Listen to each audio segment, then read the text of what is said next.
नमस्ते दोस्तों, आज मैं आपसे बात करूंगा थाईलैंड इमिग्रेशन 2026 के जो नए रूल्स में जो अपडेट आए उसके बारे में आपको बताऊंगा। एक टूरिस्ट है, एक फॉरेनर टूरिस्ट है जिसका एक जो वीडियो है बहुत वायरल हो रहा है, जिसको एंट्री डिनाइड कर दी है इमिग्रेशन ने, थाईलैंड इमिग्रेशन ऑफिसर ने। और You may have seen the viral clip of a tourist being denied entry to Thailand. Immigration reviewed our travel history because we've spent a lot of time in Thailand previously. But the official reason we were given for being denied was lack of sufficient funds. In that case, the traveler couldn't show the required 20,000 baht in cash as stipulated by law. Let me make it clear, it's not random, there are clear rules. वो कह रहे हैं कि मेरी entry denied कर ली है, वो कुछ अलग रीज़न दे रहे हैं। लेकिन उसके बाद थाईलैंड ऑफिशियल इमिग्रेशन के इंस्टाग्राम पेज पर उसने एक वीडियो अपलोड किया है जिसमें थाई इमिग्रेशन बता रहे हैं कि कौन कौन से रूल्स को आपको फॉलो करना होगा, जिसके वजह से आप स्मूथली प्रोसेस कर पाओगे अपनी इमिग्रेशन चेक को और कहीं पर भी आपको कोई दिक्कत नहीं आएगी। तो उसके बारे में हम आज इस वीडियो में बात करेंगे, तो ज़रूर बने रहिए। मैं पॉइंट बाय पॉइंट आपको हर टॉपिक कवर करूँगा कि आपको किस चीज़ की ध्यान रखना पड़ेगा। मेक श्योर करना कि इस वीडियो से आपके सारे जो मिथ है या फिर सारे क्वेश्चंस है वो क्लियर हो जाएंगे। और अगर फिर भी आपको कोई क्वेश्चंस है तो कमेंट सेक्शन में ज़रूर बताएंगा, मैं वहाँ पर आपको उस क्वेश्चन का आंसर भी करूँगा। तो चलिए शुरू करते हैं।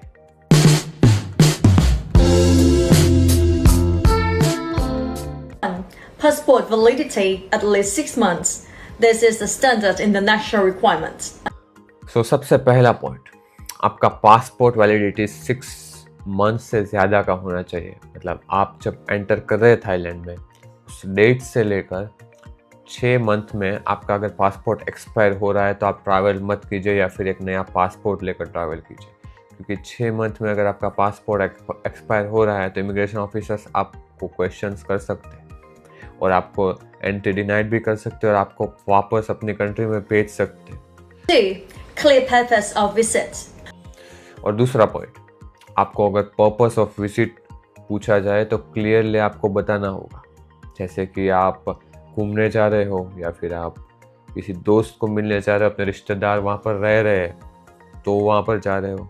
लेकिन उस केस में आपको वहाँ पर आपके जो रिलेटिव्स रह रहे हैं उसका प्रूफ, उसका एड्रेस, उसका फ़ोन नंबर या फिर शायद उससे बात भी करवानी पड़े आपको रॉयल थाई जो इमिग्रेशन ऑफिसर होंगे उसके पास, उसके साथ।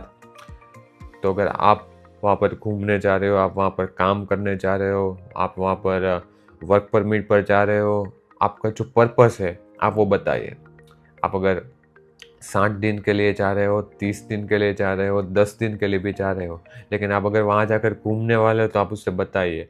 अगर आप वहाँ कोई काम ढूंढने जा रहे हो और अगर काम मिल जाए तो उसके बाद आप वर्क वीज़ा पर वहाँ पर रहोगे, वर्क वीज़ा अप्लाई करोगे। मतलब आपका जो भी है वो सच में आपका जो पर्पस है वो इमिग्रेशन ऑफिसर्स को बताइए। झूठ मत बोलना, क्योंकि अगर कहीं पर भी आपका वो झूठ पकड़ेंगे तो इमीडिएटली आपको डिनाइड कर देंगे या फिर आपको ब्लैक लिस्ट भी कर सकते हैं। आप फिर से थाईलैंड में नहीं एंट्री कर पाओगे। तो ये बात ध्यान रखें कि आपका जो पर्पस है वहाँ पर जाने का वो पहले तय कर लीजिए। और फिर जब थाईलैंड के जो इमिग्रेशन ऑफिसर्स है वो पूछेंगे आपसे तब क्लियर आप बताना, बिल्कुल हिचकिचाए बिना, बिल्कुल डरे बिना। आप जो भी है पर्पस आपका ट्रैवल का वो बता दीजिए। मेक श्योर वो समझेंगे और आपका कोई भी एंट्री डिनाइड नहीं करेंगे। 3. Proof of exit. For the 60-day visa exemption, you must show a confirmed ticket leaving Thailand within 60 days or within 90 days if you plan to extend your stay. Number 3, proof of exit. तो proof of exit में आप return flight ticket को confirmly book करें और वही दिखाएं। और अगर आप वहाँ से किसी और कंट्री में जाने वाले हैं, फॉर एग्जांपल अगर आप थाईलैंड से वियतनाम जाने वाले हैं, थाईलैंड से मलेशिया जाने वाले हैं, थाईलैंड से कहीं और जाने वाले हो, तो आप उस टिकट को भी साथ में रखें और मेक श्योर करें कि आप PDF को प्रिंट आउट करके रखें, ना कि अपने फ़ोन या डिवाइस में रखें। क्योंकि कभी अगर बैटरी का प्रॉब्लम हुआ, फ़ोन डेड हो गया, तो अगर आपको दिक्कत आ सकती है। फिर वो नहीं, आपको वेट नहीं करेंगे ऑफिसर्स कि आपका फ़ोन कहीं पर चार्ज करे, चार्जिंग करने के बाद फ़ोन ऑन होगा, फिर आप वो सब प्रूफ नहीं। सो फिज़िकल डेटा को आप सब डॉक्यूमेंट्स को फिजिकली अपने साथ रखें ताकि कोई भी दिक्कत ना आए, आप उसे सीधा शो कर पाएँ। सो मेक श्योर करें कि थाईलैंड से आप जब एग्जिट करने वाले हो, कहीं से भी, थाईलैंड से आप कोई भी कंट्री जा रहे हो, पर थाईलैंड से एग्जिट करने की आपके पास एक फ़्लाइट टिकट होनी चाहिए। और मैं बिल्कुल एडवाइस नहीं करूँगा कि ये आप डमी फ़्लाइट्स टिकट यूज़ करें। बिल्कुल ओरिजिनल PNR नंबर वाली फ़्लाइट टिकट होनी चाहिए आपके पास। बिल्कुल डमी टिकट्स ना करें आप यूज़, क्योंकि उससे आपको दिक्कत आ सकती है थाईलैंड में। आप कई कंट्री में वीज़ा पर्पज़ से डमी फ़्लाइट्स टिकट को यूज़ करते हैं, लेकिन ये इमिग्रेशन प्रोसेस है, आप इस कंट्री में एंटर हो चुके हैं, अभी आपका जो डमी टिकट्स है वो यूज़ में नहीं आएगा गाइस। वो अलग अलग वीज़ा के एम्बेसी में कहीं पर काम आ जाता है, लेकिन जब आप एयरपोर्ट पर किसी कंट्री में एंट्री करते हो तब आपके पास वैलिड एग्जिट टिकट फ़्लाइट की होनी ज़रूरी है। सो मेक श्योर करें ओरिजिनल टिकट आप अपने पास रखें। मैं बिल्कुल नहीं सजेस्ट करूँगा कि आप डमी टिकट्स के साथ जा सकते हैं। 4. Proof of funds. For tourist visa or 60-day visa exemption, travelers are required to have 20,000 baht per person or 40,000 baht per family. Point number 4, सबके मन में कंफ्यूजन है कि कितना फंड हम रखें। 2026 में कुछ फंड्स का नया रूल्स आया है, कितना फंड हम रख सकते हैं, किस करेंसी में रख सकते हैं, कैश में रख सकते हैं, बैंक में रख सकते हैं, किस तरीके से हम उसे दिखा सकते हैं। देखिए, रूल्स तो ये कहता है ऑफिशियल कि आपको 20,000 थाई बात पर पर्सन आपको रखना है। तो अगर आप फैमिली में जा रहे हैं तो पर फैमिली, अगर आपकी 2 या 4, मैक्सिमम 4, उससे ज़्यादा की फैमिली को आप फैमिली नहीं गिन सकते। सो अगर आप 3-4 लोग हैं फैमिली में, पेरेंट्स और आप आपका भाई या बहन या फिर कोई स्पाउस, तो अगर फैमिली में जा रहे हैं तो पर फैमिली आप 40,000 मतलब 40,000 थाई बात आप अपने पास रखें इन कैश। ये है ऑफिशियल रूल्स।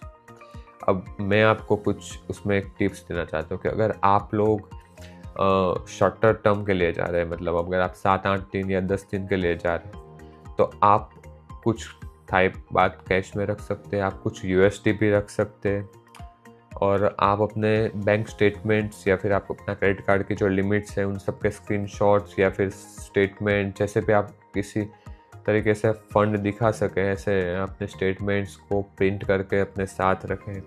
और जैसे आप इमिग्रेशन क्रॉस करेंगे, आपको थाईलैंड का जो कार्ड है वो एक्टिव हो जाएगा, तो आप वहाँ पर भी आप अपने जो क्रेडिट कार्ड एप्लीकेशन है उसमें भी आप अपनी लिमिट शो करके अपना कार्ड्स दिखा सकते हैं। आप फॉरेक्स कार्ड अगर साथ रखते हो तो आप वो भी दिखा सकते हो। लेकिन ये कब होगा, वो सब लोगों के पास इमिग्रेशन ऑफिसर्स कैश नहीं देखते। अगर उसे डाउटफुल लगे, आप बार बार थाईलैंड जाके आते हो, थोड़े दिन के लिए, ज़्यादा दिन के लिए जाते हो आते हो, और आप किस तरीके से जा रहे हो, क्यों जा रहे हो, उन सब के बारे में अगर उसको डाउट लगेगा तो सब कुछ देखेगा ये डॉक्यूमेंट। और अगर उसे डाउट नहीं लगेगा कि हाँ आप वैलिडली आप सिर्फ घूमने जा रहे हो और वहाँ से आप वियतनाम या फिर इंडिया वापस आने वाले हो या फिर किसी और कंट्री में जाने वाले हो, उसको अगर माइंड में क्लियर हो जाएगा कि ये जेन्युइन ट्रैवलर है और ये थाईलैंड इनलीगल काम नहीं करेगा, ऐसा कोई भी अगर उसको डाउट नहीं आएगा तो वो आपका कैश भी नहीं देखेगा और आपसे कैश मांगेगा भी नहीं। सो मेक श्योर करें कि आप इनफ फंड लेकर जाए। मैं आपको सजेस्ट करूँगा पर पर्सन आप 10,000 बात रखें, क्योंकि इतने तो आपको वहाँ पर खर्च होने वाले। और अगर आपको थाई बात अपने सिटी या अपनी कंट्री में इजीली नहीं मिल रहे हो तो आप USD रखें, और कुछ थाई बात तो आप इनिशियल रखें, और उसके बाद कुछ USD भी रख सकते हो, और वो भी वो लोग प्रूफ ऑफ फंड में गिनेंगे। ऑफिशियल्स नहीं कहता है गाइस, देखो ऑफिशियल्स तो यही कहता है कि हम लोग थाई बात और वो भी ओनली इन कैश ही गिनेंगे, ठीक है। सो प्रॉब्लम्स इसमें आ भी सकती है, लेकिन it's totally depends on immigration officer. आपका इमिग्रेशन ऑफिसर कैसा है, आपका इमिग्रेशन ऑफिसर अगर आपसे सब क्वेश्चंस कर रहा है, आपसे प्रूफ ऑफ फंड्स मांग रहा है, और अगर वो मांगेगा और वो नहीं चलाएगा तो वो नहीं ही चलाएगा। सो अगर आपको एकदम सेफली ट्रैवल करना है कि आपको दिक्कत आनी ही नहीं चाहिए, आपको कोई रिस्क नहीं लेना है, आपको 0% रिस्क लेना है, तो आप 20,000 थाई बात पर पर्सन रखें, जिससे आपको कोई दिक्कत नहीं आएगी और कोई इमिग्रेशन ऑफिसर आपको नहीं रोक पाएगा। 5. Confirmed accommodation. You must show where you'll be staying. अब 5वां topic, accommodation, hotels booking, Airbnb, कहीं पर भी आप रहने वाले हो उसका एक कंफर्म बुकिंग की आप फिजिकल कॉपी अपने साथ रखें। 6. TDAC or Thailand Digital Arrival Card. और अगला मुद्दा और आखिरी मुद्दा TDAC card, Thailand digital arrival card, जो कि 2025 में इंट्रोड्यूस किया था थाईलैंड इमिग्रेशन ने, और यह बहुत ही कंपलसरी है वीज़ा ऑन अराइवल कंट्रीज़ के लिए। सो अगर आप वीज़ा ऑन अराइवल कंट्री से आते हो, आप इंडिया से ट्रैवल कर रहे हो, तो आप TDAC कार्ड ज़रूर बनवाएं। TDAC कार्ड कैसे बनता है? TDAC कार्ड बिल्कुल ही ईजी प्रोसेस है, आप खुद से ही कर सकते हो। आप किसी एजेंट को आप मत हायर कीजिए, आप थाईलैंड के ऑफिशियल TDAC कार्ड की वेबसाइट पर जाइए। उसके बाद जो बेसिक इन्फॉर्मेशन आती है, आपका नाम जो कि एज़ पर पासपोर्ट में होता है, उसमें देखकर आप अपना नाम फिलअप कर लीजिए, पासपोर्ट की डिटेल डाल दीजिए, अपने बुकिंग मतलब होटल्स की और फ्लाइट्स की डिटेल भी आप उसमें डाल दीजिए, और उसके बाद आपका TDAC card with in a minute, 1-2 minute में बनकर आपके पास आ जाएगा PDF, और फिर उसके आप प्रिंट आउट निकाल सकते हो। सो अगर इन सब पॉइंट्स जो मैंने इस वीडियो में आपको बताए, उन सब पॉइंट्स के बारे में, उन सब डॉक्यूमेंट्स के बारे में आपको समझ में आ गया, तो मेक श्योर कीजिए कि इन सब डॉक्यूमेंट्स को साथ में रखकर आप इमिग्रेशन प्रोसेस कीजिए, थाईलैंड जाइए। बिल्कुल स्मूथली आप थाईलैंड में एंट्री कर लोगे, बिल्कुल स्मूथली आप थाईलैंड से अपने कंट्री में वापस आ जाओगे। आपको कोई दिक्कत नहीं आएगी। वहाँ के लोग बहुत अच्छे हैं, आपको थाईलैंड घूमने में भी बहुत मज़ा आएगा। बिल्कुल फ़िक्र ना कीजिए और कॉन्फिडेंटली आप जाइए। और कोई भी बड़ा अपडेट 2026 में नहीं है, सब सेम ही है, सिर्फ एक फ़ंड के बारे में है जो कि थोड़ा अपडेट हुआ है। सो आप मेक श्योर कीजिए कि आप अच्छे थोड़ा फ़ंड रख कर जाइए, जो कि 20,000 बात है, और उसके बारे में मैंने आपको जो बताया वो आप USD में भी कवर कर सकते हैं। और अगर इसके अलावा आपको कोई क्वेश्चन है थाईलैंड के बारे में कि थाईलैंड कहाँ घूम सकते हैं हम, कौन से सिटी ले सकते हैं हम, उन सब के बारे में अगर आपको चाहिए वीडियो तो कमेंट कीजिए, मैं ज़रूर बनाऊंगा। और अगर उसके बारे में अगर आपको कोई क्वेश्चन है तो आप मुझे कमेंट में बताइए, मैं आपको वहाँ पर रिप्लाई कर सब कुछ डिटेल में आपको बताऊंगा। सो ये था मेरा डे 7, और मैं हर रोज़ वीडियो बनाता हूँ, हर रोज़ वीडियो अपलोड करता हूँ। मैंने 365 डेज़ के लिए हर रोज़ वीडियो अपलोड करने का चैलेंज लिया है, जैसा कि आप जानते हैं। ये है मेरा डे 7, और आज का वीडियो होपफुल है आपको इन्फॉर्मेटिव लगा होगा। अगर आपको ये वीडियो पसंद आया और इस टॉपिक पर आपको या फिर अलग अलग दूसरी कंट्रीज़ के वीज़ा प्रोसेस के बारे में और टूरिस्ट गाइडलाइंस के बारे में अगर आपको कोई अलग वीडियो चाहिए तो आप कमेंट सेक्शन में बताइए, ताकि मुझे भी पता चले कि आपको कौन से टॉपिक पर ज़्यादा वीडियो पसंद आ रहे हैं मेरे। और तब तक खुश रहिए और पूरा वर्ल्ड घूमिए। बहुत ही अलग अलग कंट्रीज़ है, बहुत ही अच्छे कंट्रीज़ है जहाँ पर आप घूम सकते हो। और खुश रहे, मुस्कुराते रहिए और अपने आसपास लोगों की मदद करें। Be kind. Thank you so much guys. मिलता हूँ मैं अगले वीडियो में फिर से। तब तक जय हिंद, जय भारत।